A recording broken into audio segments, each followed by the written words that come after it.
Good evening, good afternoon, everyone, and welcome to this.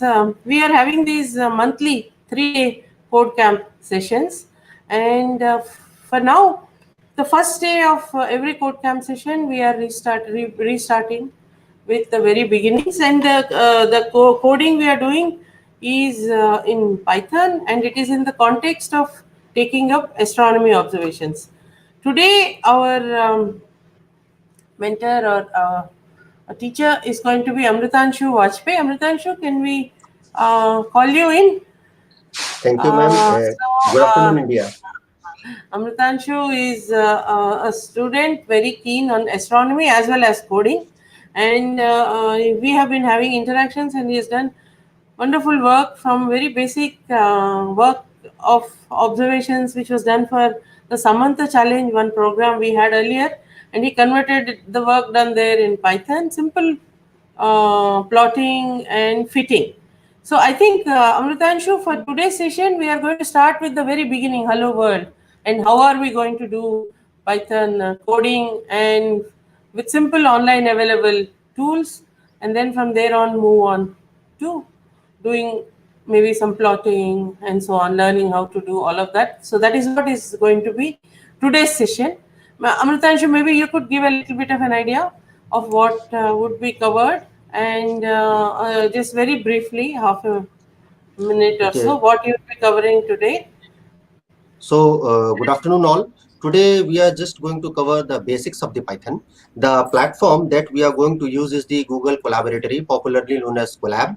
And today, we shall, as ma'am has told, we shall begin with the welcome program and just know the grammar or the syntax of the Python language, the data types, and we shall do a little bit of, you can say, tinkering with the data types of the lists and the strings, and then follow up with the usage of the scientific exploration, beginning with the NumPy and Matplotlib libraries, and using a few commands like plot, legend, annotation, etc. in the time to come of 1.5 hours. So I will hand over to you, Amritanshu, and I will also join in along with the participants and try to code along with you. And that is what I will urge everyone also to do.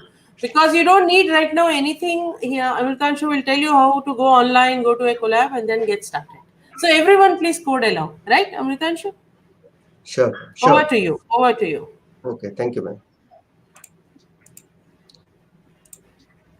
Ma'am, this file I am not able to share, ma'am. Afternoon Oh, all. This is your friend Amritanshu Vajpayee, and I wholeheartedly welcome you all to the February 2021 edition of Astronomy Code Camp. As you all can see over my screen right now, there is the motto written for which we have gathered here today. So welcome formally to the Astronomy Code Camp. Today we shall be going, or in fact diving deep into the basics of the language of Python with the help of a very powerful tool, which is the Google Colab or the Collaboratory. So first of all, as we have been discussing, that why Python is very important as a language. In fact, we can say that Python is a very general purpose, a high level language. Those who are very much familiar with the terminology of computer sciences. So I am taking it that, as I have been informed, that the people who have gathered here, they belong to the secondary and the senior secondary level of education and higher up. So you may be little bit familiar with the common terms that are used in the field of computer sciences. So coming back to the topic, Python is actually a general purpose, very high level language, and which has got a powerful dynamically programming language capability, and it can be used in a wide variety of applicable domains. And the reason for its popularity being are, it's very easy to read and learn, which we shall see soon, and it's a very free and an open source of learning, which can be very easily used for scientific computing and as an interactive interpretations in the extensive usage of the scientific libraries. And very well, you shall see in the coming editions then how we can explore the field of astronomy or the other allied sciences by using Python as a tool for astronomy. Now let us move straight forward to the basic tool that we are going to use for Astronomy Code Camp. This time what we are going to do is we are going to use a very specific tool which is known as Google Colab. So what you have to do is you just have to type Google and its Colab, and then what you have to do is just you have to put an enter key, and after that, as you can see, this Google Colab, it shall show up in the search part, and just you have to click over it, and there you can see welcome to the collaboratory, and all these things are shown by default because I have been using this collaboratory. So what you have to do is here you have just go have to you will have to go to this file section, and you have to open a new notebook. This Google Colab is very easy platform for the usage in the field of Python. Why? Because whether you are a student, whether you are a data scientist or a researcher in the field of artificial intelligence or so, this Colab can make your work really easier. And collaboratory, Colab is the shortcut for this word. It helps you to write and execute the Python in your browser, and it has got no specific configuration required for it because it works dynamically over the net connectivity, and it has got very free access to the graphics processing units, and it's easy to share, and moreover it becomes comfortable because what happens is it is built over the Jupyter platform, that is Jupyter notebook platform. So if you have worked over those environments, you really will be comfortable, and it will be, you can say, very easy to work over this Google Collaboratory. Now, but before going deep into the scientific analysis for the things, what we ought to have, we ought to know the basics of the language core to the heart. So first of all, now let us take a quick revision into the basics of the Python programming language. We shall begin with the beginning. That is, we shall begin with a very simple program of welcome to the world of what? Welcome to the world of programming in Python. So just as I have told you, Python is very easy to read and learn, general purpose, normal common language. So the commands that we are going to give, it will be just like, you can say, the normal talkative language that we are using, the communicative part, with a little bit of, you can say, a scientific syntax that is associated with each language. So the grammar or the syntax of Python will come along as we go deep into the programming part. So without wasting any time, let's begin. So let us welcome ourselves to this world of Python programming language. Now, to print any message, this is the basic command that we are going to use. It is the print, it's the print, and in the bracket, and there you can just write hello world, and you can put as many exclamatory mark or so, and you can use shift enter as the shortcut for it, or you can say this play button. You can even play this button, control enter. With the help of control enter, you can run the program, or with the help of this play button. So for the first time, I am just going to use the play button, and it will depend upon the connectivity, how you are going to connect, that is how your connectivity is there. So it will take a little bit of time to load, and once it starts, what happens is it will display a particular message. The output will just be displayed as below it. Now as you can see, the connection has been done and everything has become more, you can say, perfectly, and this is the output after the instruction that we have given. So next we shall again put to this plus code, or you can just use Control M or whatever shortcut you are comfortable with. Or now let's begin with the basic diction of the Python as a programming language. So as we all know, let us take a little bit of a formal introduction to the language.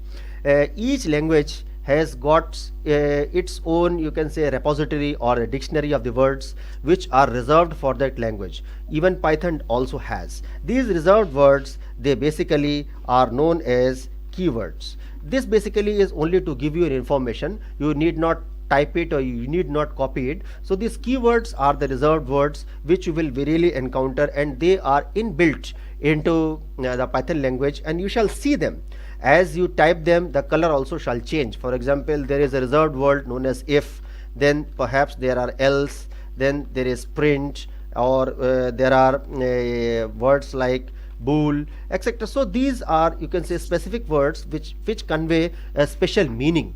And if you just what you do is, if you just put your cursor over here, you get to know what basically that particular word means. So this is the first variety of the word that you will encounter in any language, even Python also.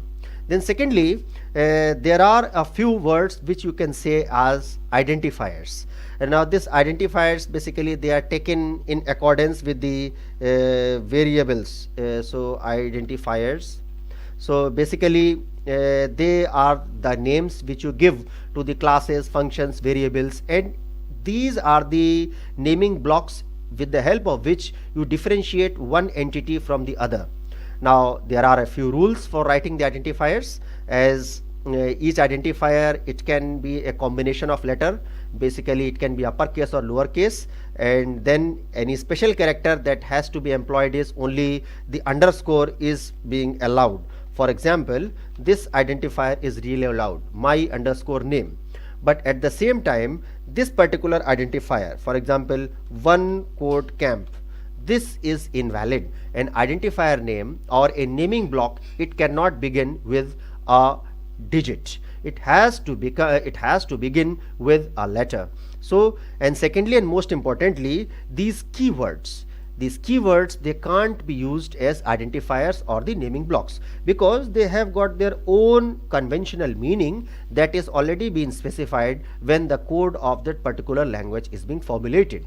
And also, apart from this underscore, which just was displayed on your screen, these all the characters which you can see, all these special characters, they can't be a part really of the identifier name. You can't use any of the special characters to name any identifier.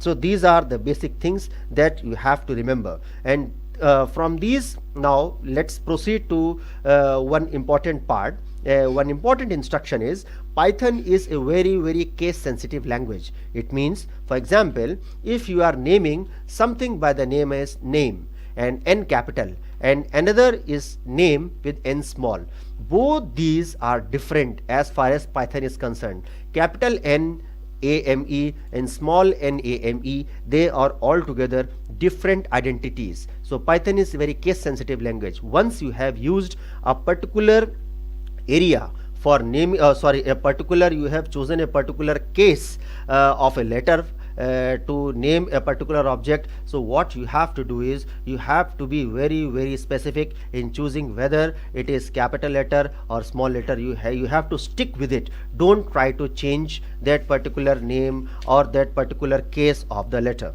So these are basically the things which I just wanted to bring into your account. Then also I just would like to bring one more piece of information, that you can document whatever you are writing. You can inform to the person who is reading your particular code of language well in advance with the help of proper documentation or commenting. So it can be dealt in huge detail, but what I will just tell you is, if you just put this hash symbol or pound symbol, what will happen is, anything extra that is being written after it will not count in the executive part. For example, I just will type, this is a welcome program.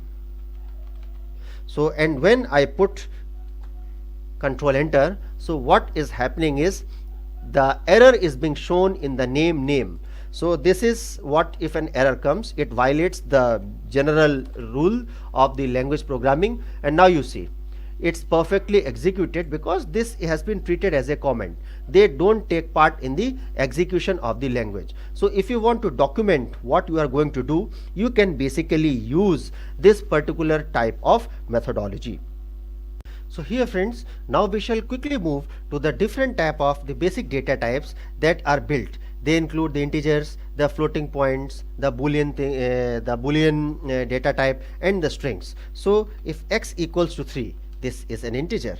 And then secondly, if we put y equals to 2.5 with a decimal point object, it is a floating point type of an object. Then there are different values. If t is true, or if t is false, so these true or false, they are known as the boolean type of a data type, or where we just have to see whether a particular logic, they are basically used in the boolean logic operations. So this is a boolean type of a data type, and yes, there are words which are being names and all those things which you shall see, just like this NAME equals to, in double quotes it can be astro, or it can be name 2, and it's in single quotes also it can be astro.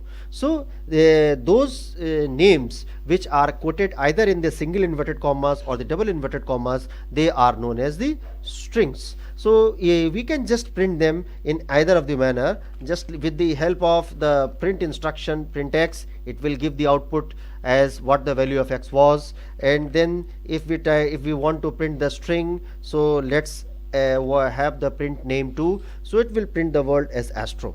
So then what if we want to change the name to the value that is being stored in the x, or the name that comes in the name 2? Let's try. If we make it x equals to 5, and if we try to run it and just make print x, now what it will show?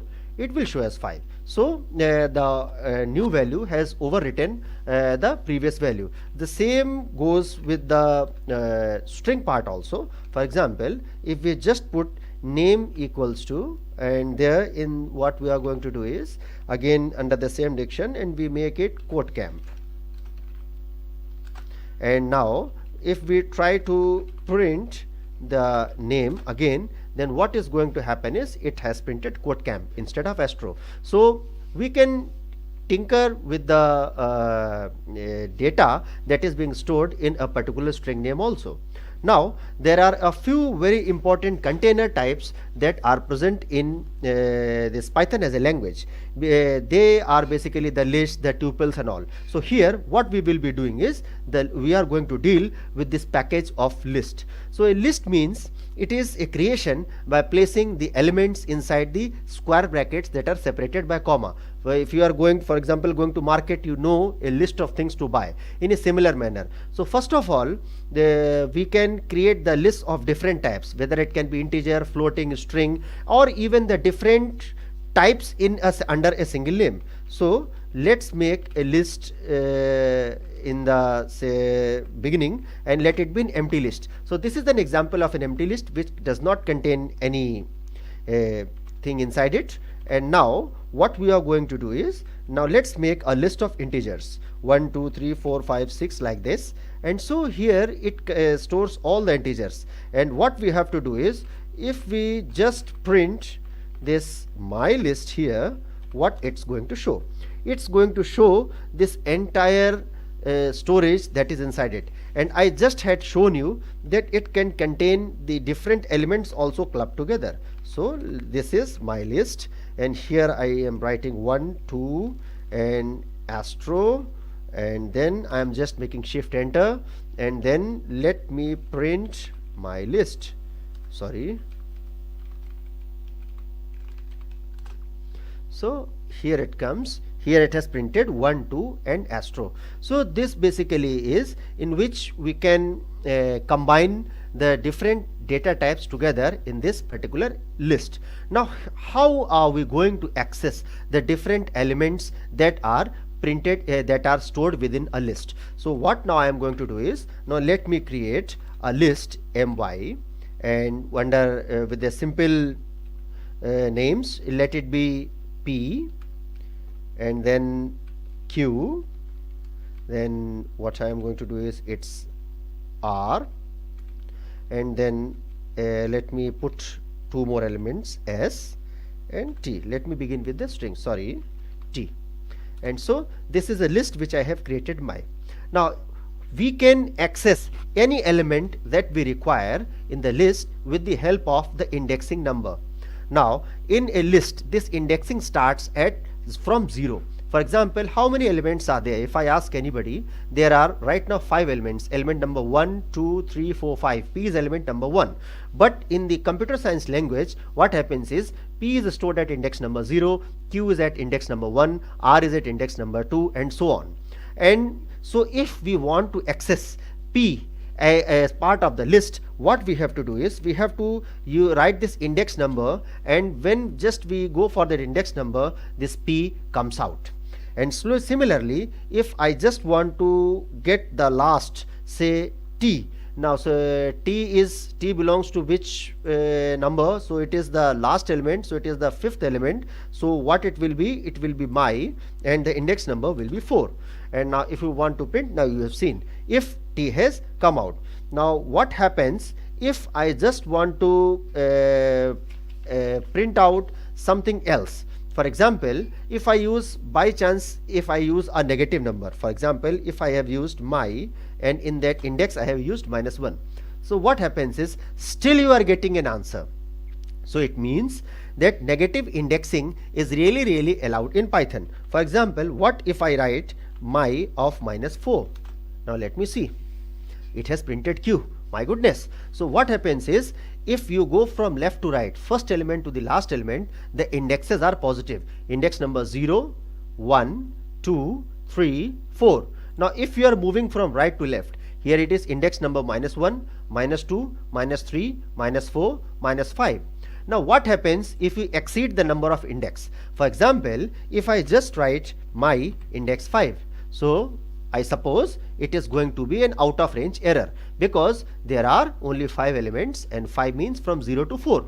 And similarly, if you just make an error in the negative part of the index, say it's let me write -9, again the error will be same. So it is out of the range, because this count has to begin from -1, -2, -3, -4 to -5. Anything other than that in the negative, it will be an out of range error. So what we have to be careful is, we have to be careful to access, we can access any element within the list by making a proper index quotation. Now what happens if the list is like this? I have written my 2, and let me make a nested list. So it is Astro, then what I have done is I have written code. Now here again list within a list. Now here I am using 1, 2, 3, 4. Now what happens is, now this is a list which I have run up. Now how do I, if I have to access this word code, how I am going to access it? Now let me try. If I use my 1, now let me see. Sorry, I suppose I have written it wrong. I have to access my 2. So I am using it my 2, and it is index number 1. Yes, code has come up. But now what will happen if I just write index number 3? It is out of stack overflow. And so what happens is, if I write my 2, index number 2. Now here it comes. The entire index number 2, 1, 2, 3, 4, as you all can see where it was, this follows at index number 3. Now friends, let us suppose that within this nested list, we want to access the element number 2, that is the second element present within the third element of this entire list. So how we are going to access it? Just we have to type, call the list name, and within this square brackets, what we have to do is, first of all, we have to write the index number within which it is present. So this 2 is present within the third element. So index number will be 2, followed by the index within that index. So now 2 is present at the second position. So here the index number comes out to be 1, counting from 0. So 1 means the second element. Now just we have to go for running it, and here we come. When the cell has run, the 2 or the number in itself is being printed. Now what if we want to print the entire list? So printing the entire list, here it will become is, we just have to write it as my 2, or what we have to do is print my 2. So they shall print the nested list as if as they are. So in these manners we access the elements of the list according to their indexes, and also we have seen that negative indexing is very well allowed. Now here let's look at one of the other important operations which really is possible, and here what you can do is you can access any element of your array which you have defined as per the help of the index number which you really want to use. This operation is known as the slicing operation, and it can really be carried out with the help of a very important operator which is known as this colon operator. Now for here what I am going to do is I am just going to define a list. Let me see my list, and here what I am going to do is I am just going to define a list of strings, single digit, that is single characters. Now what I have done is AS T R O. I hope that you all are following me, and I am not blending you in any sort of a soup. I am doing it very slowly so that you can also follow. And now the thing is, those who are really expert, they may find it a bit boring, but what we have tried to do is we have tried to incorporate all the methods as far as this language is concerned basically. Now here it is ready what I just wanted to tell you. So here is the astro code, ASTROCOD. Don't treat it like an astro code. All the elements are separate elements of a list. Sorry, wow, what has happened here? Oh. So here I have done the biggest mistake. I have not assigned with the help of assignment operator. Now this list is running well and perfect. Now what I have to use is, if I want to access any number by an index, we are already aware. Now what if I want to access element from the third element to the fifth element? So here what I am going to use is print, and in that print again put the list name, and in the list name be carefully see it, third element resides at index number 2 followed by a colon operator, and this is the last element which you want to specify. Now since we want to print till the fifth element, so we have to specify the index number 5, which is the just after it, that is the sixth element. So the element till which we want to have the operation done, we will specify after the colon. Or now let's make shift enter or play button, and yes, TRO has been printed. Element at the index number 2, 3 and 4, that is element number 3, 4, 5, they have been printed by the list. Now what if I want to print the element from the beginning till the sixth element? So from the beginning till the sixth element, what I have to do is, since it's beginning, I don't have to specify 0 will also work. Now let me see, if 0 till the sixth element, so sixth element resides. Now what I have, no, I have forgotten the list name. Print my list. So what has happened is, beginning 0, 1, 2, 3, 4, 5, 6 till the sixth element. So this at the seventh index reside the eighth element. So here we have done this like this. So again, if we want to do it more properly with the help of this slicing tool, so what we are going to do is print, and after print we shall be leaving in that my list, and we shall be leaving the opening place blank followed by a colon, again followed by the same command. Sorry, so here I have put it 6, so let me make it 7 again, so that the output does not differ at all. Now here it comes, so you shall be seeing the same output. So we can access the element from the beginning by leaving it blank. Now what if I want to access from a particular index number till the end? Yes, you are guessing it right. It will be my list followed by this bracket, and now this beginning number which you just have to specify the index number 3 means the fourth element till the end, so leave it blank. Now here it will make ROCODE. Now what if I want to access the element from a particular range to a particular range with a certain number of steps? For example, if I want to access this entire list, so entire list means what is expected out of me is this, leave the things blank, and astro code came. Now what if I want to skip a step of 1, or you can say it should move 2 jumps forward from the beginning till the end and print the list. So what will happen is I want to skip one element each in the beginning, that is from the beginning till the end. Now to do this, what I have to do is, this is the entire list being printed, followed by another colon, and here what I am going to specify is specify a jump of 2. Now here you see S has been taken off, R has been taken off, C has been taken off, D has been taken off.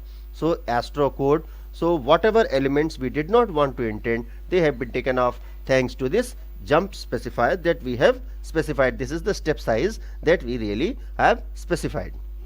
Now the secondly, what if I want to print within a particular range to a particular range separated by a step size. So here comes the same thing. So here is my list specified by, say, from the element index number 2 to index number 7 with a jump of 3, or you can say, yeah, with a jump of 3.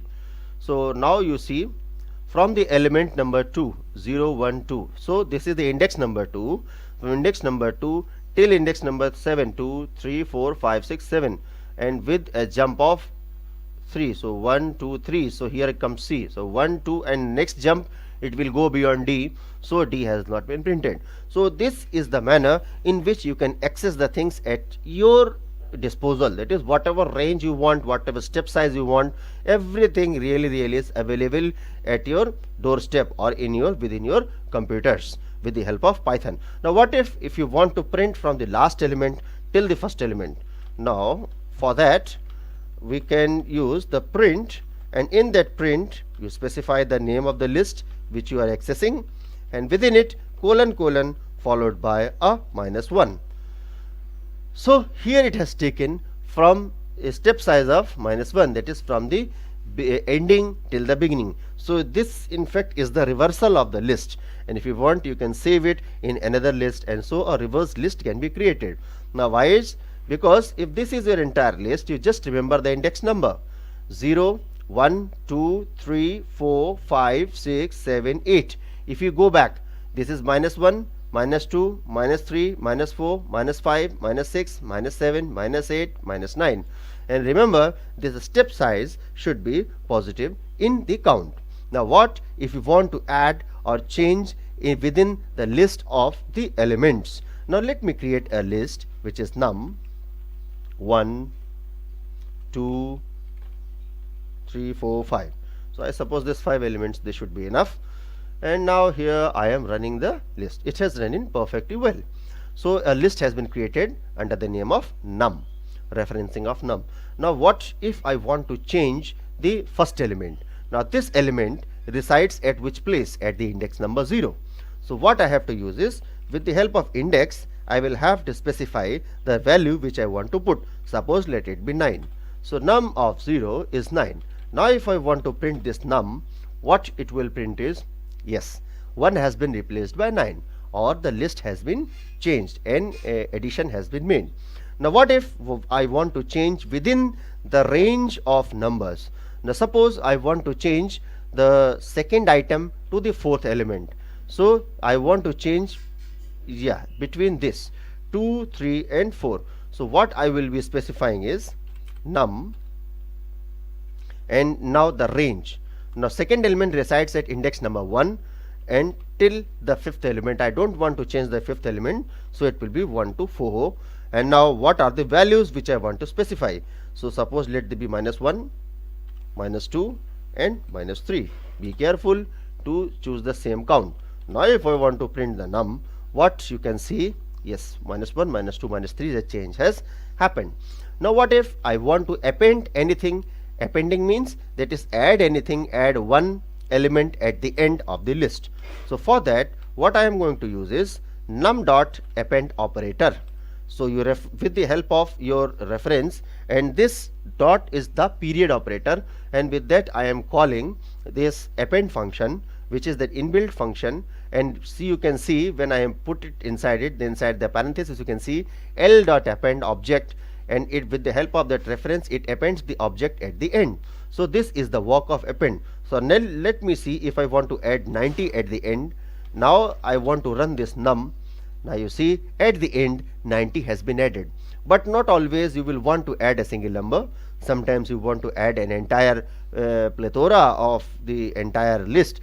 So let me now let me see if we can add more than one numbers. Yes, we really can add, and for that what we shall require is the extend function. In that extend, you just specify the values which you want to add to the list. Here within this square brackets, you just add 3, 4, 5. Now let us see what has happened here and try to print the num. Now you see 3, 4, 5 have been added at the end. Now in this manner we can really do all the things that are required as of now. Now what if I want to extend merge two lists or concatenate two lists? Now suppose if this is num and there is another list num2 which I shall create. Num2 is the list 2, 3, 4, and this is the num2. So now what I am going to do is num3 equals to num plus num2. It's running in perfect. Now let us see what here num3 is. Now in this num3 you can just see up till here it's the part of num, and here it's num2. So this plus operator, it can really concatenate the strings. Now if you remember, this was my list. Where it is? Yeah, this was that my list astro code. Now what if I want to print this entire list 3 times? So what I will have to do is print my list into 3. Now you see astro code. So in that manner you can do the iterations within the list also. You can really play with the list. Now let us move to the final part. If I want to insert a particular element at a particular index, at a particular place, I don't simply want to add these elements at the end or append the elements at the end or simply extend the list. I want it to be added at a specific location. So what I am going to do is the use will be insert function. So within the list of num, I am just going to use insert. So you just remember, this is another module that is associated with the list, num.insert, and within that insert you specify the index and the number which you want to add. So I am adding 165. Now again if I want to print the num, so what has happened is at the first index 65 has been created. Now in a similar manner, can we add a range within the range? Yes, it really also is possible. So for example, if I just want to add at num say 2, 2, I am not going to explain to you, you just will have to look what I am just specifying. So let us see what has happened. Again try to print the num, and you see, has something happened? Yes, at the index number 2, 2 elements have been added, and the original index number 2 has been shifted by the 2 places. So with this we can specify the numbers that we want to add, and here we want to that is how many places that are really there at the index number. So in this manner we can really play out with the different parts of the list. Now we have discussed insertion, appending, all these things in huge detail. Can we delete? Can we play with the list according to our own convenience? Can we remove an element? Yes, we really can remove it. Now let us see if we can remove. For example, to remove, what we shall require is the del keyword. This is very important. Now here if I want to remove some element from my original my list, now what was that my list? It was astro code, which we have just printed 3 times. So in that my list, suppose we want to remove the element number 7. So element number 7 will reside at index number 6. Now if I want to print this my list, you shall see the change. There won't be astro code, O has been removed. Now similarly this will work for the integer list also, or any other sort of a list also. Now what if I want to remove or delete a range? The process will be same. What we have to do is we will have to specify the range we want to delete. Suppose let it be 2 to 5, index number 2 to 5. Now if I just want to print this element my list, what will happen is, now you see say astro code stro, so they have been removed from the index number 2 to the index number 5, and the new list is like this. What if I want to delete the list?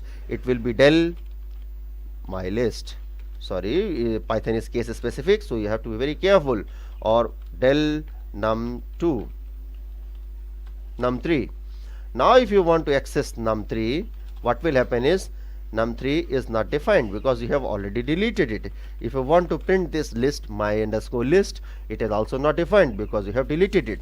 So these are the ways in which we can basically play with the list as per our convenience by the help of these methods like append, extend, insert and remove. So there are different counting, sorting, reversing. So I just would advise you is to go through the documentation to play with the list more. These are which I had which we have just discussed. These really will be, you can say, very fundamental in the accessing of the different elements that we shall be discussing upon.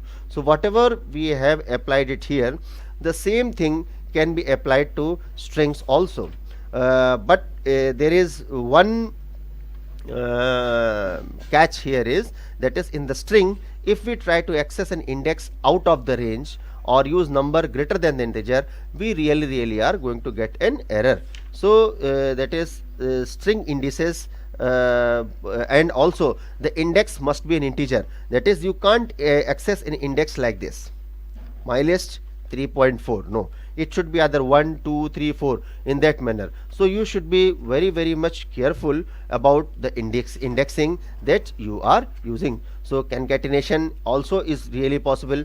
For example, if we make it str1 equals to hello, and we make str2 as world, world world, and now what we are going to use is str3 equals to str1 plus str2, sorry, and if we want to print str3, so what is going to print is hello world.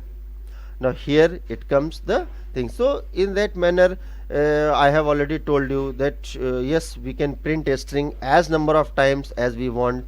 So if we want to print say str3 3 times, so what we have to do is, or 5 times, we have to just use the operator multiplied by 5. So if you want to concatenate the strings in according to our opinion with the space, and also there are different ways in which it can really be done. So with the help of these built-in functions, we can really play with the lists as well as the strings.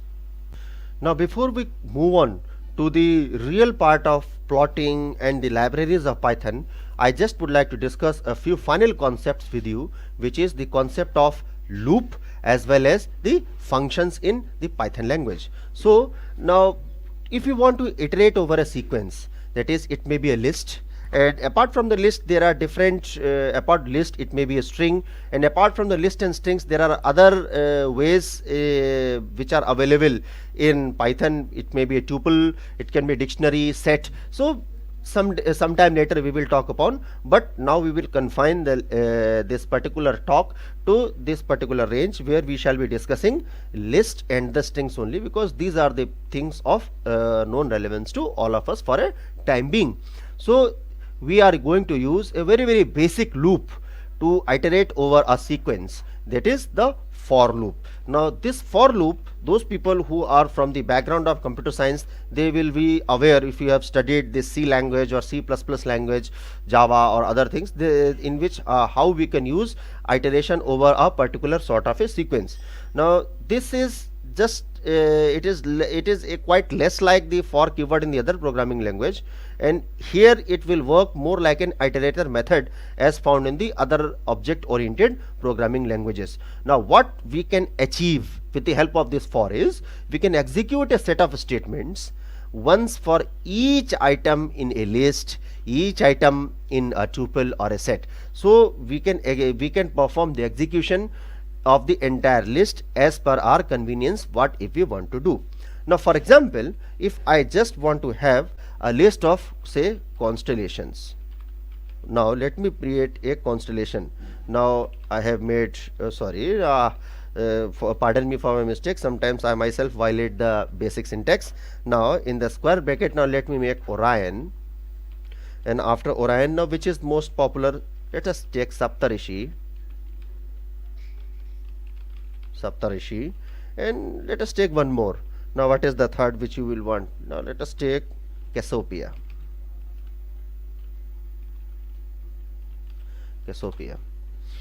So here are the three constellations list that we have just created. Now what if we want to execute them looping within this? So what we will require is, it will be just a for statement, and in the for, what we are going to use is x in constellations, and it will be followed by this colon. And now you see Python goes for the indentation. So here we are going to use x as the function. So what happens is, until and up till there is x that resides within this list of constellation, it should print from that particular list of constellations this value of x. So firstly the x was Orion, nextly the x became Saptarishi, nextly it became Cassiopeia, and so it was printed in that particular order. So this is the way in which we can use the iteration. If we put a condition, then accordingly what will happen is, we can loop or we can iterate according to the conditional manner. Now what we just would like to use is, what if we try to loop, or we try to use this for loop within the string. For example, for x in Orion. Now what I am going to do is print x. So if I am just going to use this ORION, so the manner in which you can just see in which it is being printed. Now I just would like to bring to your notice one more difference. If you have just printed these constellations, what would have happened?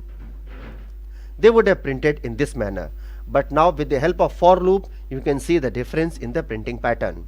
Now with this for is associated one more statement, which is known as the break statement. Now this break statement is, it is used to stop a loop before it has looped through all the particular items. For example, again we are looping through this particular constellations. Now let me increase it to further.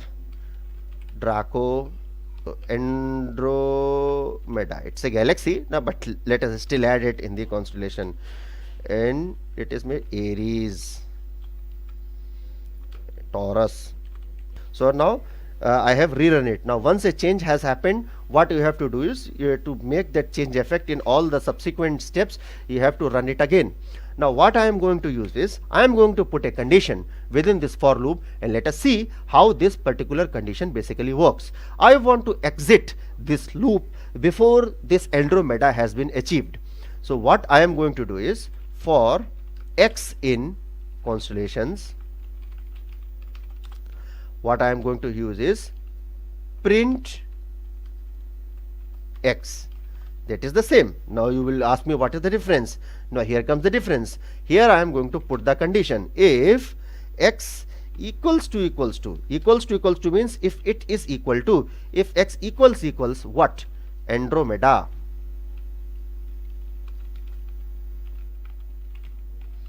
If x equals Andromeda, what will happen is, you just have to break. You just note down the indentation, that is how the indentation has happened. Now you see it has printed up till Andromeda, and after the Andromeda, as soon as this condition of Andromeda has arrived, it has terminated the execution. Aries and Taurus, we didn't want to bring out astrology in astronomy, so what we have done is, we have broken the things at Andromeda. So this is the way in which we can break out the things. Now here it comes is another function. If you want to loop through a set of code a specified number of times, what we can use is, there is a very beautiful function that is available. This is the range function available in this particular format. So what we are going to do is, here let us apply this range function. So for x in range 10, what I am going to do is print x. Now let us see what is in the store.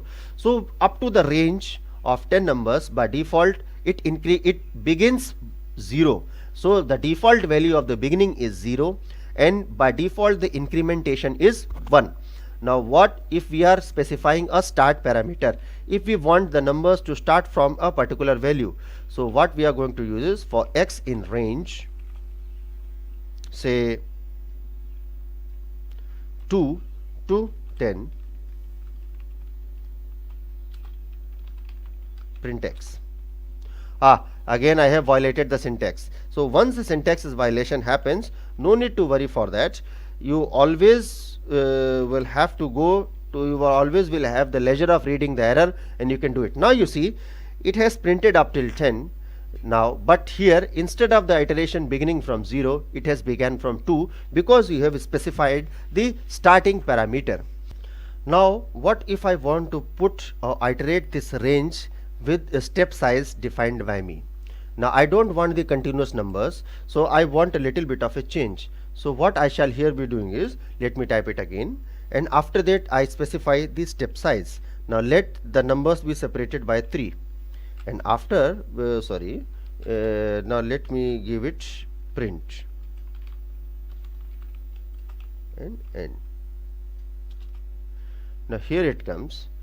So what it has done is, it has taken the numbers from the beginning of the range till the end of the range, followed by a step or a difference of 3. So you can specify the incrementer also or the decrementer also, whatever you really are interested in with this range of 4. Now what happens if you want to print a message after the compilation has been done? So you want to get a message that certain things have happened, so successfully they have compiled. So what you will be doing is, you will be using this for loop, and with this for loop what you are going to use is this else construct, and within that else construct, this is the message of successful compilation. Now let us see after running what is going to happen. Now here it has come, the loop has done. I had made the final as 50 with the step size of 5. So 2 plus 5 7 plus 5 12 plus 5 17. In that manner it has executed till 47. 50 has not been included, because 47 plus 5, it will make it to 52, which will go beyond 50. And after the compilation has been done, so successful compilation is being taken out. So here in this for loop, what we have learned is, we have learned simply these things. Number 1, how to iterate over the for loop, and how to iterate over a list or a particular construct, say string, anything, with the help of this for loop unconditionally. Secondly, we have put a condition with the help of if we want to break out of the for loop without the complete iteration, if something happens that we don't want. So with the help of if and equal to and break, we have seen that also. Now if we want to print within a particular range, so here comes the range function. Within that range function, we can specify the starting point also and the ending point as well. Then lastly, we can also specify the step size or the jump, how much the value should jump. And at the end, what we have also seen is the else. With the help of else, we can print in the end whether the compilation or how successful the compilation has been. And here comes the final part that I just would discuss before going to the library part of the Python, for which we are here today. This is the final elementary part, and so it is known as functions. So as I have told you, we can just do the indentation. So let me put it as function here, and after functions. So this function, what basically function is? It is a group of statements that are related to each other, not simply here, there, no. It's a logically related group of statements which are performing a specific task. For example, we all have studied a plus b the whole square. is equals to a square plus 2ab plus b square. So if we put in all the statements logically for the inputting the values of a, b, the calculation of the squares of a, squares of b, and product of a and b, and multiplying it by 2 and adding all the three, putting the three into one particular output and displaying the output, that particular entire unit will be known as a function to calculate the sum of the that is a square of the sum of two numbers. So that basically is known as a function. So a logically group of related statements which are performing a specific designated task which can be specified by you. Python in itself has got a few built-in functions, and you can also define the functions as per your convenience to make the program more manageable, and it will avoid the repetition, and it will also makes the code as reusable. So the basic syntax of the function is with the help of def, and here we specify the function name, and in the end here within the bracket or the parenthesis are the parameters of the function, then comes the colon, and within that colon after there they follow the statements, and after that we break out of that function. And sometimes there is one statement which is a return statement if that function returns a particular value. That basically is used for the mathematical constructs. When we are defining a function, just I have told you a plus b the whole square, so after doing a square plus b square plus 2ab, it should return the value of a plus b the whole square also. So that particular value will be counted in the return. So now what we are here going to define is, we are just going to define a very specific function without a return value and with a return value, both of let us see both of them. So what we are going to do is, let us make it as greeting. The name of the function is greeting, and let us specify the name. This is the parameter that it shall take. Now ideally this function, it contains a doc string also. That is where you specify what basically doc string is the documentation string, which you can specify that what you are going to do. But here we are going to neglect this doc string, and what I am going to use is simply within this function, this is the logical part, and hello, and here it comes the comma because I just want to use the English here. And as we all know that we can concatenate plus name, in that manner the concatenation occurs. Again this plus will add the second part of the string, and what happens is a very good afternoon, and here let me put a stop. You shall understand why I have put a stop here. And so let's try to run it. Now what if I call this function greeting? Now let me see whether it has been created perfectly or not. So shift enter. Yes, it has been perfectly been created. Now this is the way to call a function. You just write the name and give the parameters that have been passed. So now let me make it as Advay. So when I pass greeting, so what it will do is, hello Advay, a very good afternoon. So whatever the parameter you are passing, it is using that parameter and it is utilizing. So hello has been printed, comma, because this is a part specified, plus name, from where the name comes, from the name which I have passed. I have passed Advay as the name. So hello Advay, it has added, and now you will see why I had put a full stop here, to make it seem a little bit logical in the second part, plus a very good afternoon. And all these are strings and they follow the rules of concatenation. So I hope that the message is loud and clear how the function works. Now let me show you one function with a value, you can say having a return value as well. So let me create a mathematical function. So a very popular function is signum. So what I have done is, I have done signum function of x. Now those who all know, don't know, no need to worry. I am just going to define the function. If the value of x is greater than 0, if it is greater than 0, now what it shall do? It shall return a value which is positive. Now this positive, now let me put it, make a string out of it. So it shall return a string which is known as positive. Now elif, this is another construct, that is else. Else, if it is greater than 0, then it is that, but if it is not, then what will happen? So to specify that condition, we are using elif x is less than 0. So what it should return? You are right, it should return negative. Now there is one more specification. What if we are going to use 0 as the function? So this is the final condition where no other condition remains. If there are other conditions specific, elif, it will continue, and in the end it will return as else. So this is, no, sorry, not else. In the end, the last condition, it should be else. Now here I have written it, return 0. Now this basically is the signum function which I have just defined. Now I am just going to use how we are now. I am just going to mix the loop which we have just studied for x in. Now I am just not going to specify the range, I am just going to put it here, minus 2, 2, sorry, minus 2, minus 1, 0, 1 and 2. So these are the numbers which I have specified, this list. Within this list, what I have to do is I have to print what? I have to print signum of x. So sig signum of x. Now let me see. So now you can see the answer has come out negative, negative, 0, positive, positive, because minus 2 is negative, minus 1 is negative, 0 is negative, 1 is negative, 2 is negative. So now you can see.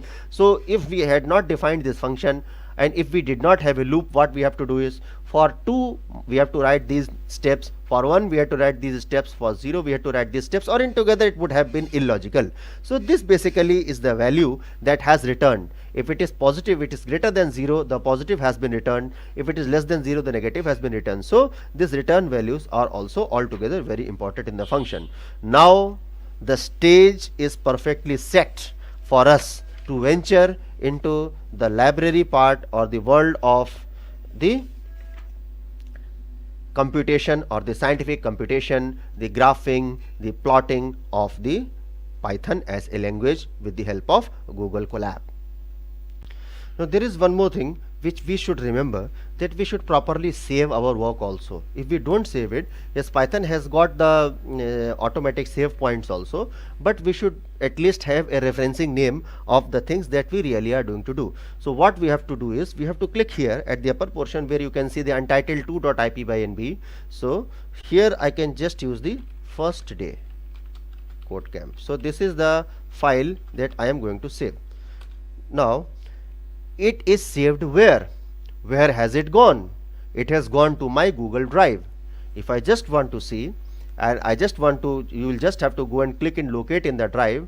There you will really be able to see these IPYNY files, this CO, which is CO stands for the collaboratory, and these basically are this collaboratory files. A separate folder is being generated. And now if you are a little bit confused for the first time work in the Google Collaboratory, how to locate the files, I'll just show you with one of my accounts in which I haven't logged in through the help of the Google Colab right now. So this is one of the accounts where you are going to find out your Google Colab. So what you have to go is, you have to go to the Google Drive, you just have to click with new, and over new, if that is installed, this Google Collaboratory is installed, either you will get it here in the documents or you will find it here.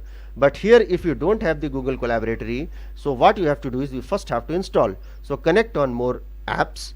There what you are going to do is, you will find out a link perhaps soon, and there you find Google Collaboratory, and you click on enter. So here what you have to do is, you have to properly install this Google Collaboratory, accept the these things, and so these you have to choose the account from which you have to install it, and after that it will give you all the informations or the inputs. Now you can make the Google Colab files for the files which can open if you want to make a default or not. Now once you are done with it, so you have to sign in on as a drive add-on. Now if you will be seeing it now, you will perfectly find this Google Collaboratory here, and you can open any of the files of the Google Colab with the help of your particular drive. Now this Google Colab, what happens, it gives you a perfect place for online sharing also, to upload also. So it gives you a very comfortable runtime environment in comparison to the other formats. Sometimes due to the connectivity of the net, it may be a touch slow, but you have to be a little bit patient, because if Google is providing you a little bit of, you can say, an extra advantage over the other platforms, so you have to take these things into your specific account. Sometimes the network lags do occur, and it will keep on saving all these files automatically. But what I would advise you is, you just have to rename it, and on the basis of that renaming, you can just put your particular name you want it to be displayed, and then you can really work it out later on, because it will be easy for you to find out the things. Now, to compute scientifically, we need to get a few core libraries imported from Python. These are the core libraries, like special names like NumPy, Matplotlib, etc. What the AstroPy, SciPy, Pandas. So what they basically do are, they are the core libraries for different formats or different sorts of scientific computing. And what they do is, they provide a very high performance multi-dimensional you can say an opportunity to work with the arrays, the images, the different types of the files with the you can say huge source of metadata like fits files and also. And so what we are going to do is, we are just going to work with a few sample scientific libraries of Python, which have been you can say used extensively for the purpose of the scientific computing. Now what we have to do is, the first thing we want always to be done is importing of a particular library. The importing is done with the help of this import keyword, and then after the import, what you type as the library name. Now once you have typed the library name, you can just put in enter also. But what happens actually is, if you are importing this entire library, and if you are then every time whenever you are calling the function, what you will have to do is, you will have to write the complete name, numpy dot something, numpy period, that is the dot operator is the period operator, and if any module is contained in the numpy, you will have to mention the name numpy. So what basically we are using is, we will be using an alias or a referencing name for the numpy. So here what we are going to use is import numpy as np. So to make it very much clear, now whatever module of numpy that we are calling, that basically will be treated as np. For example, if we want to make a sine function, then what we are going to use is np sine x. If we are going to select from a range of a function, then there is another function which is known as linspace. So for that function also we will be using np.linspace. So these are the different ways in which we shall be referencing the functions, the inbuilt functions that are associated with the numpy library. Then apart from numpy library, there is another very important library which is used for a very hardcore scientific computing, that is known as matplotlib. Now this matplotlib has got its own significance as far as the scientific computing is concerned. This is a plotting library, and where plot means the graph, where we make the graphs, where we make the plots in 1 dimension, 2 dimension and 3 dimension with the help of matplotlib. And in this matplotlib, what we are going to do is, we are going to call a particular module which shall be of use to us. So here we use a dot. Dot means the period operator. Matplotlib is the library, so it means from the library matplotlib, import what? Import a particular module. And what is this module that we are going to use is import pyplot, and then again we are going to put an alias or a reference name as plt. So now both these libraries, they are imported under the reference name of np and plt. For that matplotlib we have imported pyplot. Now what actually is going to happen is, all the functions that are associated with numpy and matplotlib pyplot, basically they are going to perform us well in you can say very well for us. Now here I am not going to discuss the numpy arrays. The numpy arrays grid values. They are very you can say time saving and all the things are there. We can have that discussion on the NumPy arrays later on. But now what we are going to do is, let us simply move to the plotting of the function. For example, what we want to use is, we just want to plot a sine curve. Now for that sine curve, every function has got what? A domain and a range. Now the within what that is the domain of number, we are going to specify, that is to sine curve extends from minus infinity till plus infinity. It is a continuous periodic function. If we are going to plot this sine curve, we should specify at least a limit in which we are going to see it. Now let us suppose what we are going to see the sine curve as a part is between 0 to 2 pi. Range we are all aware of, it varies between -1 to +1 over the y-axis. So to select this range, what we are going to do is, there are two basic functions, a range as well as linspace. So here we are going to use this linspace function. So what you just read it like this, linspace is contained in the NumPy library. So what we are going to use is np.linspace, and within that np.linspace, what we have discussed, from where we are going to specify the starting value, it is from 0, and up till where we are going to print the values till 2 pi. Now this pi value by default is contained in the NumPy also. So np.pi, or else we would have to specify 3.14159 etc etc. So to be very, you can say generally scientifically correct, we are using the pi denomination under the NumPy library. And now how many points, that is after the stopping, that is the ending point, we have got the other parameters also which can be studied. Now this is the number of samples you want to generate. If you don't give any value, by default it takes as 50 values. Now let us make it 100 values.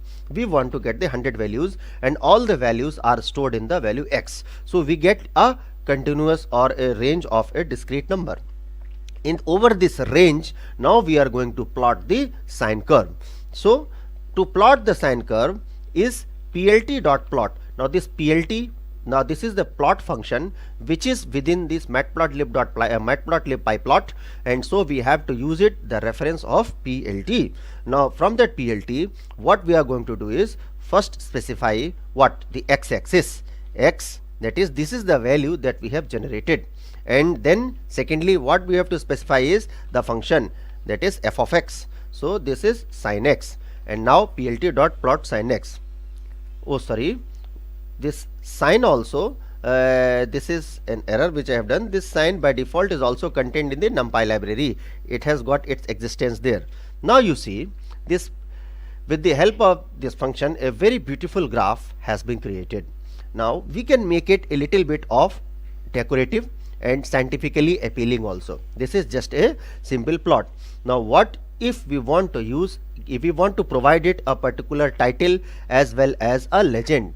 So what I am going to do is, I am just going to copy it here,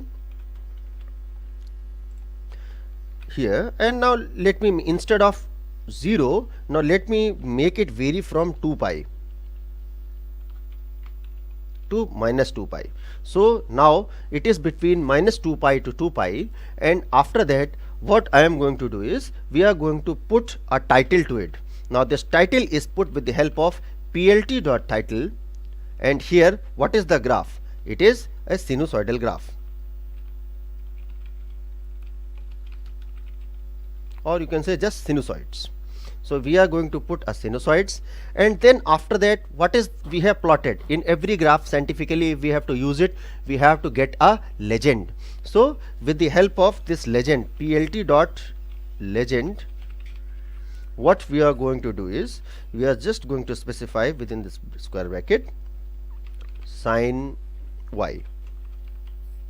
So in this manner we have specified the legend. Now what we are going to do is, we are just going to plot plt.plot sine x comma np.sine x, and what else is remaining? I suppose everything has been done well. Okay, and then yes, there is a show function also, plt.show. Now let us just wait what change has happened. Yes.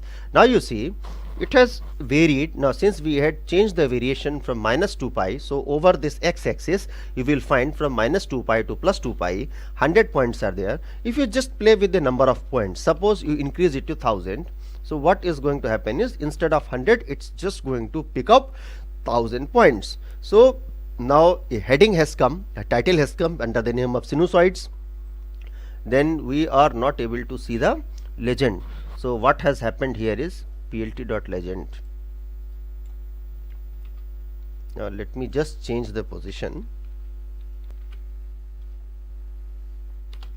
and now let me see what has happened here is, okay, syntax violation has happened. Okay, yeah, now the legend is there because by mistake I had put it at the wrong place. After the plotting of the graph, the legend is there. So what we have seen is it is the graph as well as the proper titling and the legend. Now what you can do after here is you can even put the location where you see your legend should be at the best place. So for that what you have to do is you have to use this LOC keyword, and over that LOC you can use the whatever the place you can think it is. There is a keyword which is known as best, or let us make it for a time being to the left corner. So this is the left, and now if we try to show, it is at the left corner. Okay, so this is an exception, it is the lower left, upper left. Okay, so what I am going to do is it's the lower left. Yeah, now it has come at the lower left corner. So here basically what you can do is you can even shift your particular curve, or you can at the location which you think is more suitable to you. Accordingly you can also make the color also color for the plot also different. So in that PLT function you can use the whatever color you may want to use. For example, if I want to make it in red, I am using this PLT NP sin X. After that I am making it R. This, now you see this color has changed to R. Now if you want to tinker with the line width, so there is another command where you can change really the width of the line. So here it is line width, and for example now let us make it a bit broad. So I am using line width 5. So here now you see how it has changed. Now if I want to again change the color to green, so I am making it G, and see, you can see now it has changed to green. Then when we are doing, for example, if we are doing some differential calculus and you are doing the maxima minima, and in that sort of maxima minima you just want to specify a local maximum or a local minimum. So what you can see is at this particular point is a local maximum, here is a local maximum, these are the two local minima. So basically you can use the annotation also. So here is another file which is PLT annotate, and in that PLT annotate you can just what annotation you want. So for example, let us specify the local maxima, and local maxima at where xy in the range of xy, in this xy what we are going to do is np pi, that is its maximum at pi by 2 1. So now let us see what has happened. So it has given us a local maximum out here. Similarly, if we want to put local maximum out here, local minimum out here, we have to specify the x and the y coordinate in this xy frame. So this, in this manner we can annotate also. And similarly, if you want to save the things out, that is, it is plt dot save fig is the command that you may want to use, and now the name in the inverted commas, it's sign.png, and this will be saved in the default of your repo, that is your location folder, where you just have done the things. So right now what we have seen is, we have seen the plotting of a simple plotting of a curve, we have changed the color, we have put a legend, we have annotated the legend, we have changed the line width, and then we have saved the figure also in the PNG format. Now what if you want to do a little bit of work with the what we are going to see is grid lines. If we want to see the grid lines also in the figure, so here is what we are going to use. it is plt dot grid, and in that grid you just put it here, and now the grid lines are also available. Now if you just want to play with this grid line feature, there is a feature which is known as alpha, that is to change the visibility pattern, how visible, that is how dark the lines can be, and it will be between 0 to 1. So 0 means no and 1 means maximum. So now let me make it 0.7, make it a little lighter. Now you see the grid lines have become a little bit lighter. So you can play basically with all those things. Now up till now what we have been doing is we have been using a single this sort of a plot. Now what if we get a second plot? So in that second plot what we are going to do is, now let me take it this simple function. Instead of taking it from 0 to 2 pi, now let me make it again, sorry, minus 2 pi to 2 pi. Now let it make np dot pi, and then now let me make it small, default value of 50, and now let us see what has happened. Any change has happened? Linspace x equals to np dot linspace. The float object cannot be interpreted.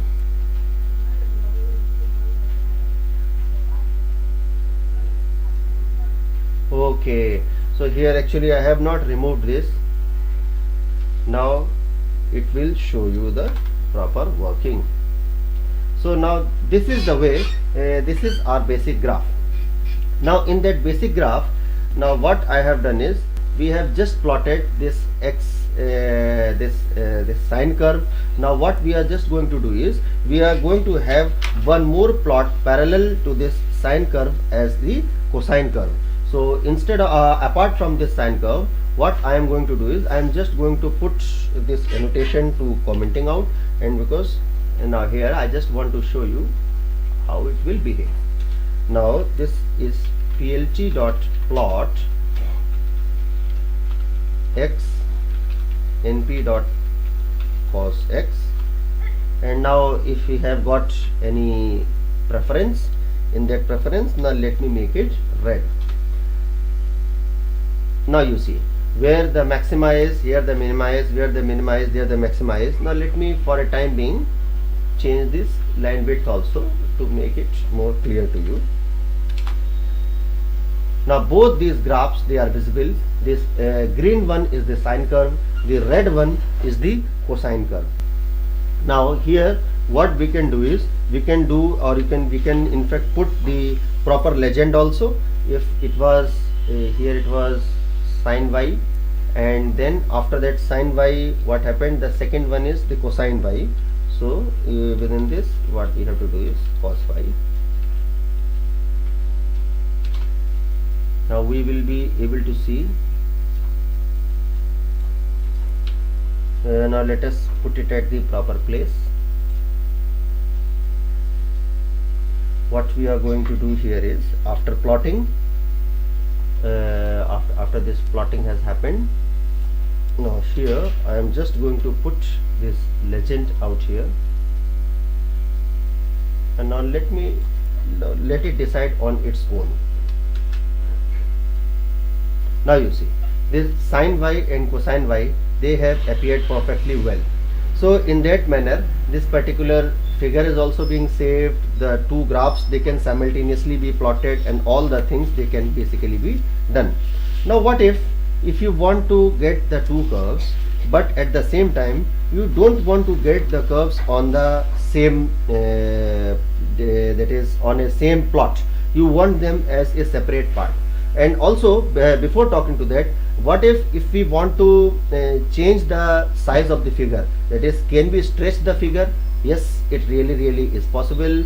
So what we are going to do is we are just going to use this plt dot figure, and in that figure what we are going to specify is figure size. Figure size equals to, now let me make it 10 and 7. Here I had done the mistake.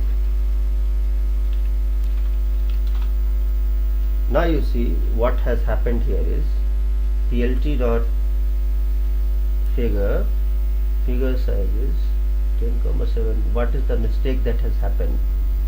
Expected keyword argument figure size. Oh, fig size. It should be fig size. I have used the wrong keyword. It is fig size. Now here it is. See this previous graph.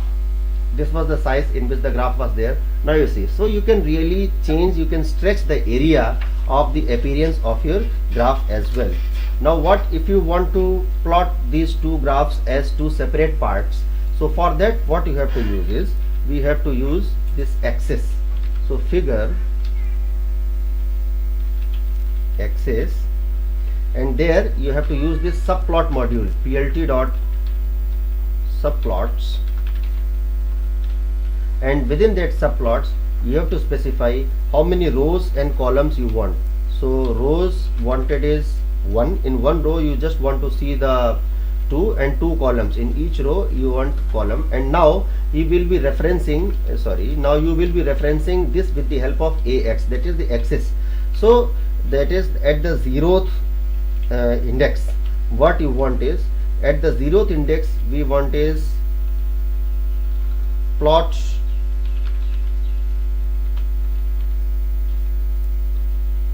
what we want here is, what we have done is, okay,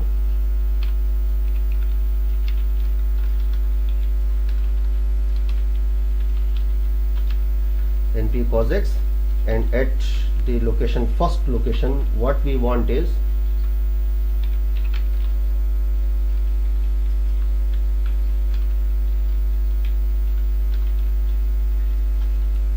sin x. Now let us see what is going to happen. Oh, so I have written plt.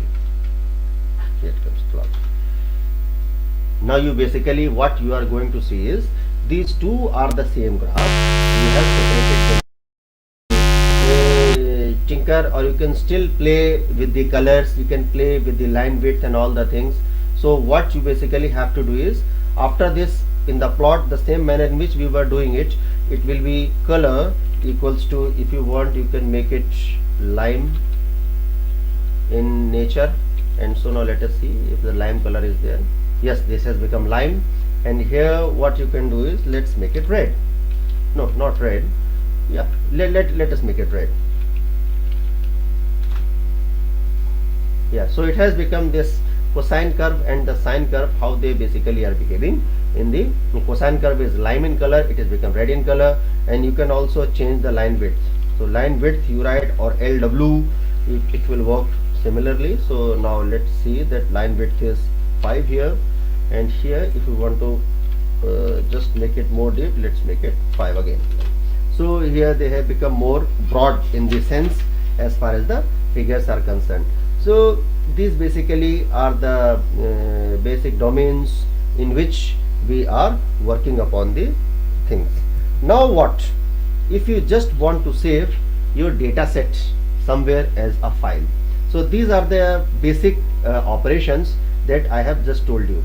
So now what I am going to do is, I am just going to make y1 equals to np dot sin x, because it takes time to write every time sin x. I am just going to refer it y1, and y2 is np cosine x. So these are the basic variables in which I have stored the values of sine and cosine, which have been defined in the domain that have been specified here between 0 to 2 pi, with the 50 points that have been under the display for this particular one. Now if we are going to save this data set, so what we are going to save the data set is np save text. Save txt is the command, and you are going to save the file. What we are going to do is code camp. Let it be code camp dot txt, and then in that data, what do you want? You want y1 data, that is the data of the sine curve. Now here you have saved this code camp dot txt. It has run well. It means the data is saved. Now how are you going to load the data? The data is perfectly loaded as data equals to np dot load txt, and then you type the name of your file. So what was the name of the file? The name of the file is codecamp.txt. Now I have loaded it. Now the data has again been loaded from the place, and now what I have to do is, if I just click on data and I type data, so these are the values that are being saved in the data file. Now I just let me plot the data. plt.plot data. What will be the plot? Yes, it is because what I had done. Now let me explain to you. I had saved this sine x value in this y1 and cosine x value in this y2, and here I had done the saving of the file as a text file as a numpy attribute, the save.txt, and the data that I have saved is y1, that is the sinusoidal data between the range of 0 to 2 pi. Now this is the syntax that we have to use: np.save.txt, file name, and then the data file.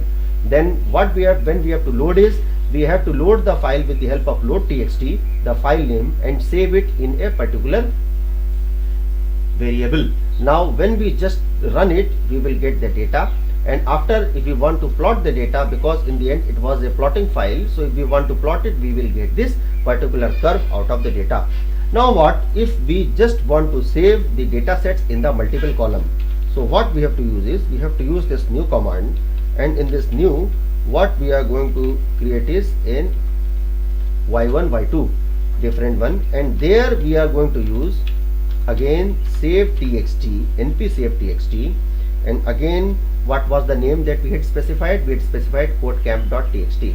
So now let me put it again, codecamp.txt, and here what we are going to save inside? We are going to save new inside it.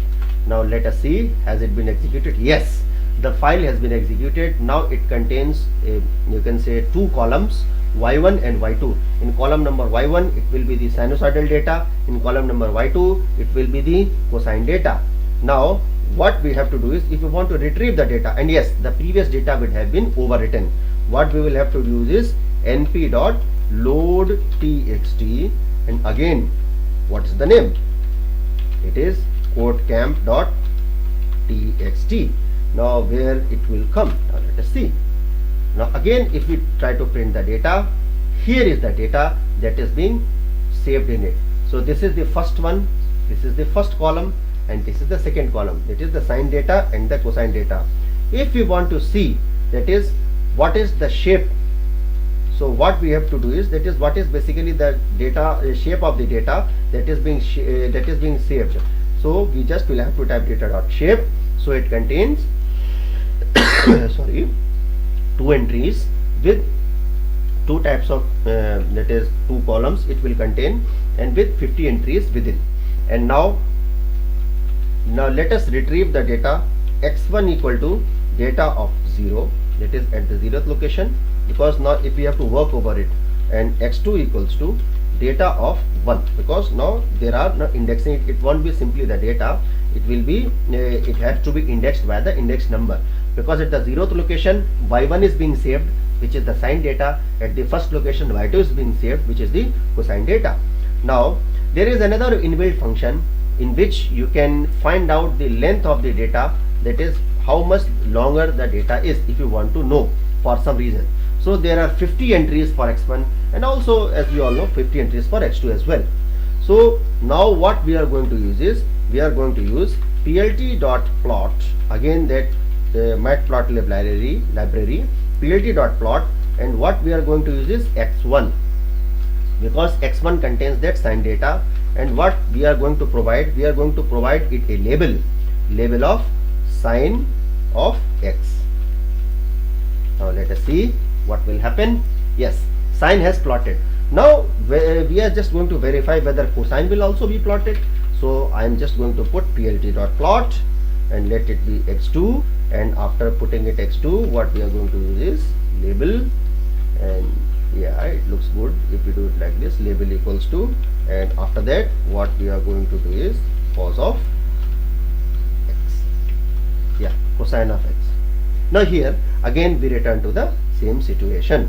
So in this manner we really are able to put out the plot in this particular formulation.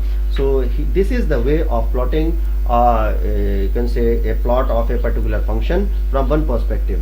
Now we can use the same type of a plot in the two dimensions also, that you shall be seeing in the coming times. But for that, the function is a bit different.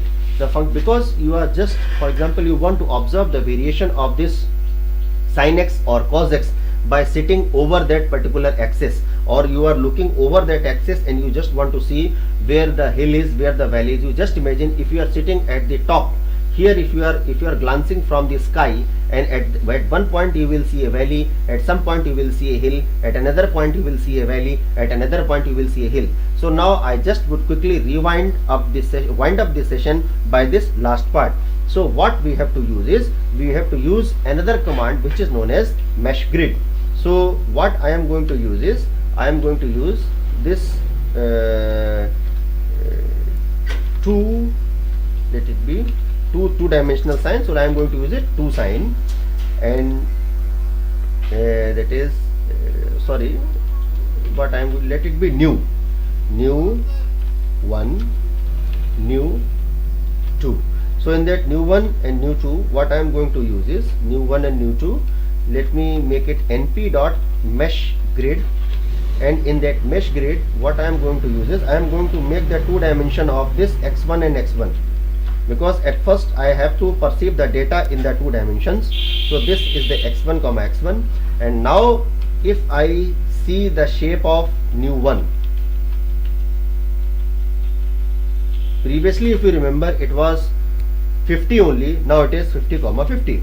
Now here what I am just giving you caution, here plt dot plot, that plot will not work for the 2-dimensional plotting. Now here there is another function that we have to use is, it is imshow. In that imshow, what we are going to use is again new underscore 1. Now here once I have showed, now you can see this is the way in which the variation basically has happened. Now that is this is you can say a curve of the sine curve in a 2-dimensional perspective, where there is a lighter color, there is a hill, and where there is a darker color, that is from the lighter to the darker, that is a valley and a hill, they alternatively exist once you see from the top to the bottom. So once we are discussing all the fits file and all those things, we shall really get into the detail of the 2-dimensional plots and how to see the image. I have just given you a small demonstration. Thank you for hearing to me.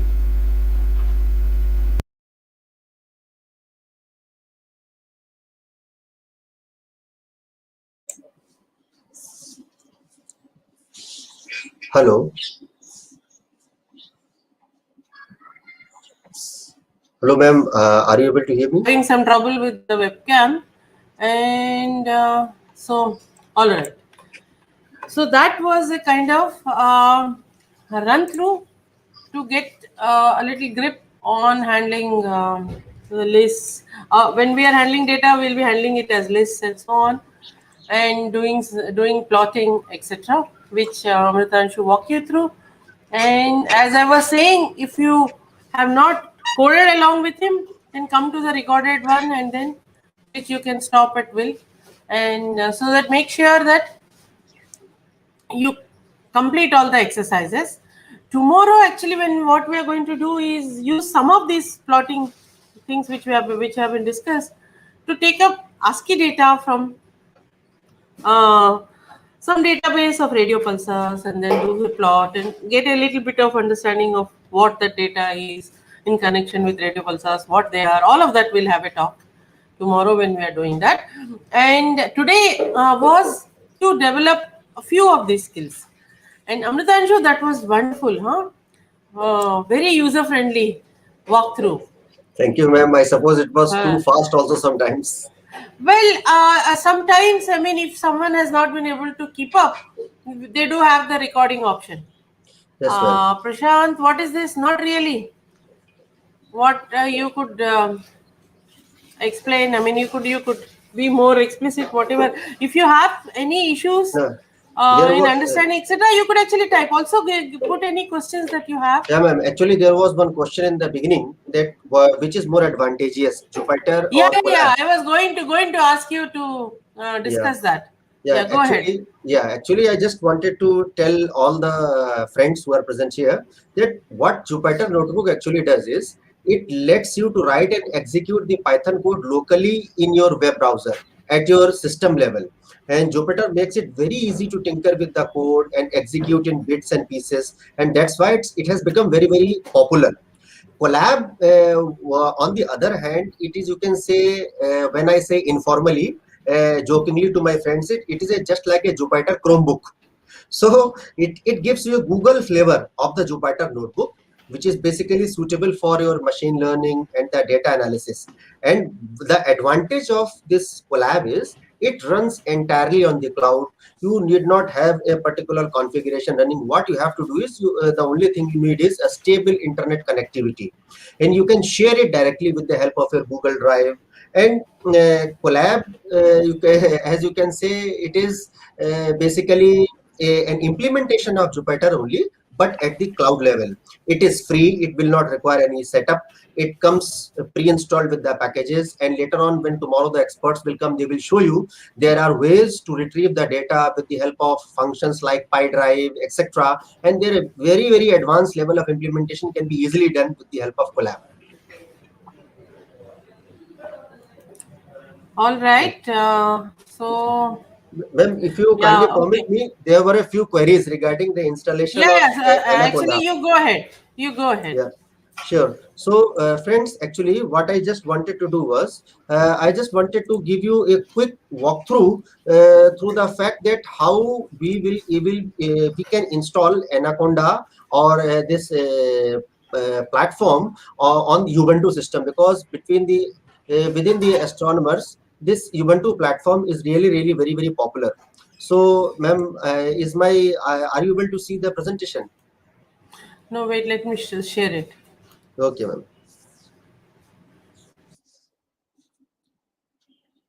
Yeah, it's now there. Yes.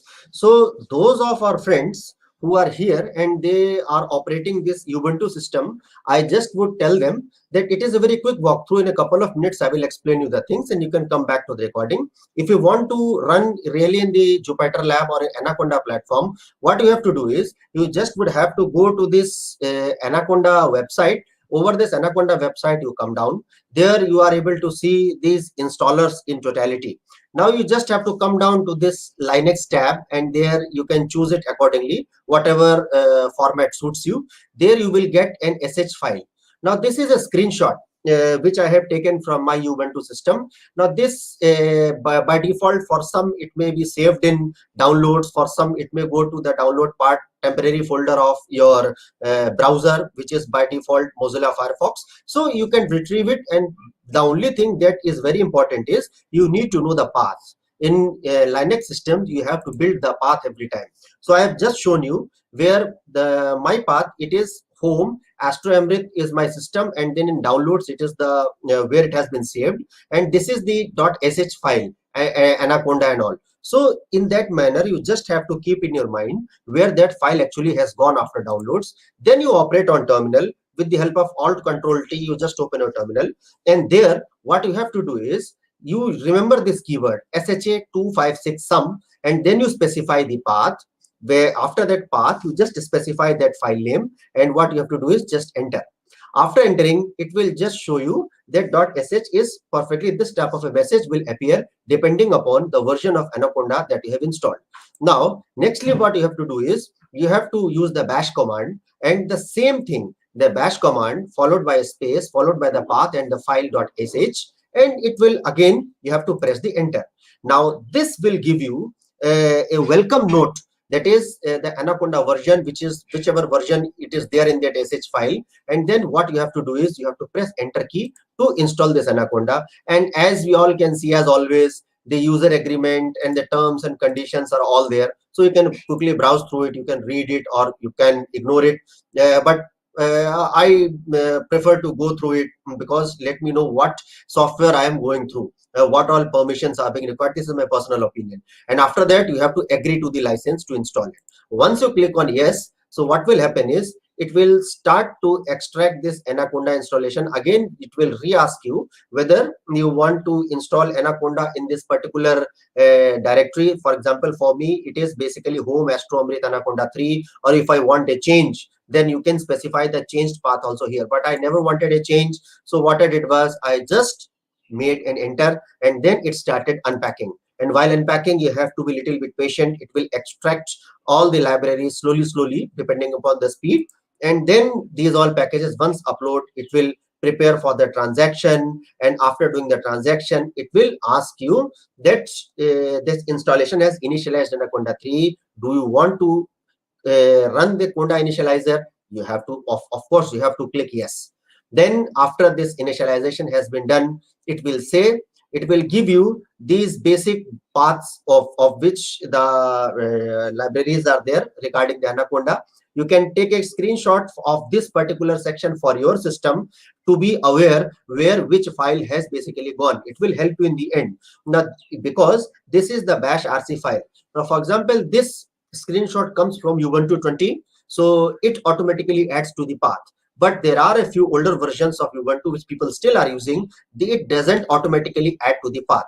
To add to the path, what you have to do is, in those systems, it is not for Ubuntu 20, you have to get it, and in that, after gedit, you have to open this bash rc file, search for it. It is there. Now, from where I will find the bash rc file, it is in the modified section. For me, it has already been modified, but for a few, you have to modify it as a path. So you just open it, get it, a paths and .bash rc, and then it will be followed. This bash rc file shall open, This and then it will initialize this Anaconda, and then it shall save the current file. If it's in the older version of Ubuntu, if it's in the newer version, you don't have to do this. It has already been saved. As you all can see, it has already been initialized as far as my system is concerned. I don't have to add anything at the end. But then you have to activate Anaconda for sure. It will prompt you to install PyCharm also. For my system, it's already been installed, so I didn't have to really. But if you want, you can really. It is a very good integrated development environment for Python as an independent way. If you want to explore the beauty of the language, you can go for this PyCharm. And there, this is very important. This is how you activate Anaconda: source, then path, and then bash rc. And then after, once it has been activated, what it will see, you will be able to see the Anaconda base. Here you are able to see base astroamrit at the rate Amritanshu. So it means now this shell has activated. You can restart it.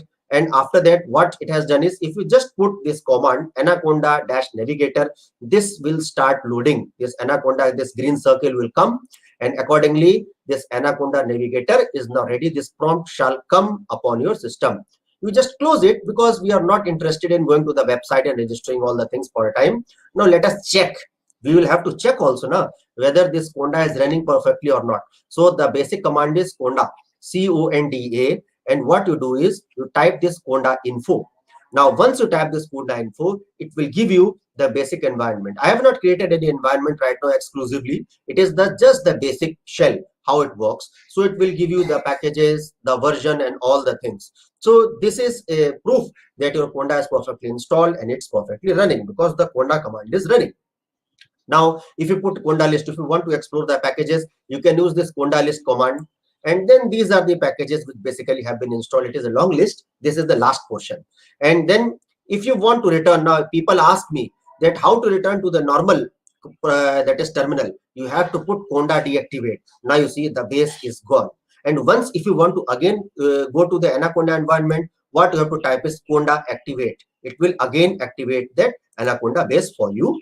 And what you have to, if you want to run the Jupyter notebook, what we'll have to do is activate the Conda environment. It will again like base, and then again Jupyter notebook you have to type. These all the things will appear, and accordingly it will redirect you just as it is redirecting in the Windows. There, whichever place you want, then you can run out this hello world program or whatever is suitable to your requirements. So these all are the things which I just wanted to share with you, my dear friends.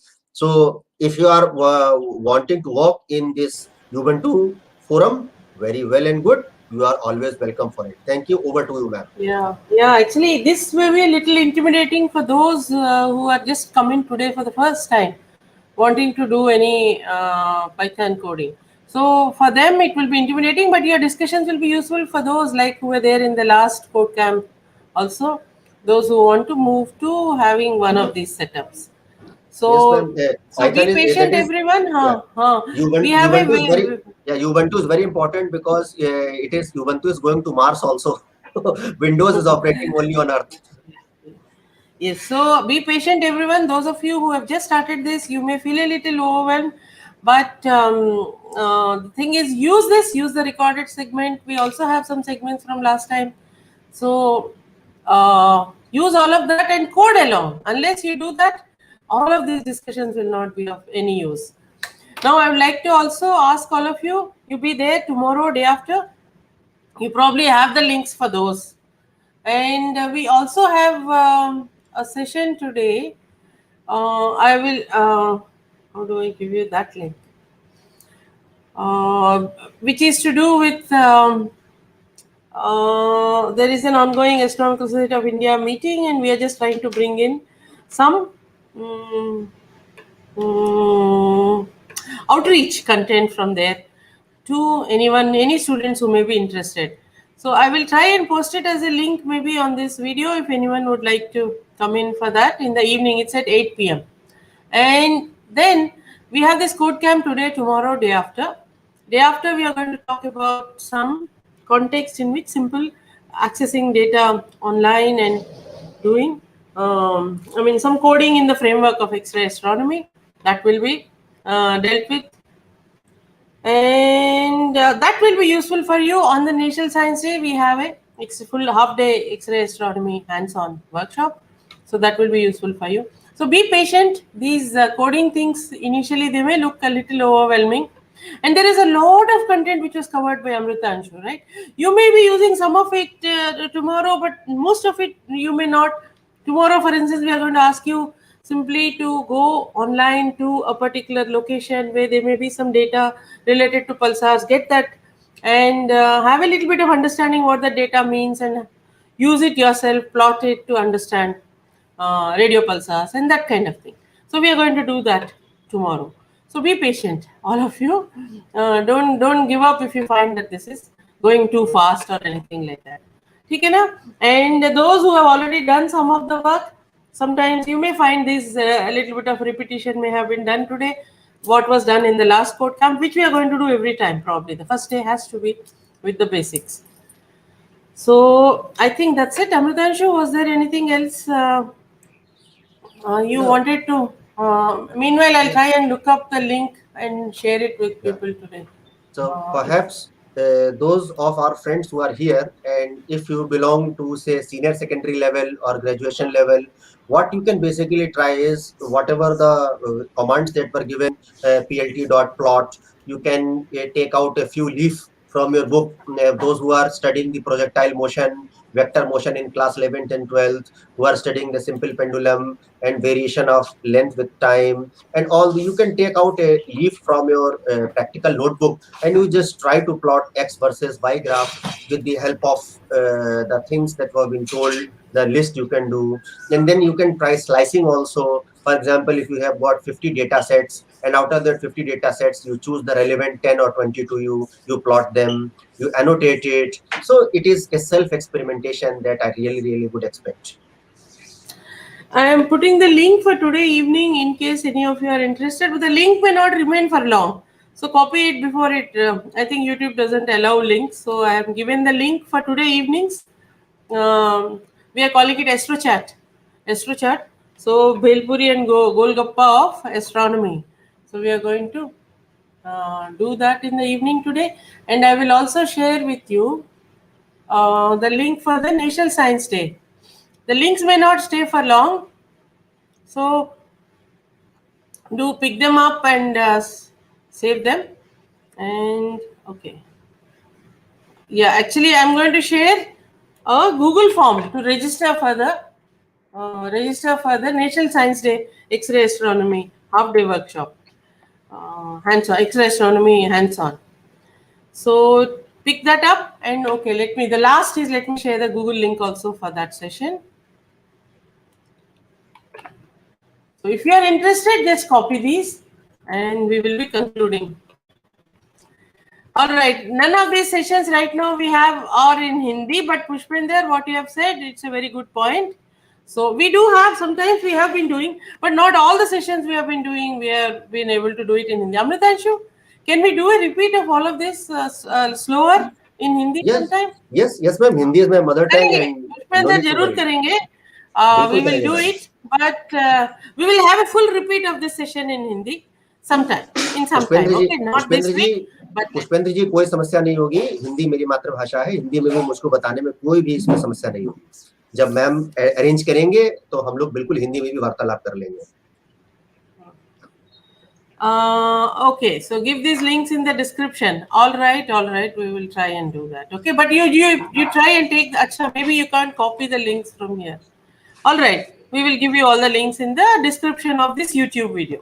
So come back to it in 5-10 minutes, and I'm going to end the broadcast. Thank you, Amritanshu, very much.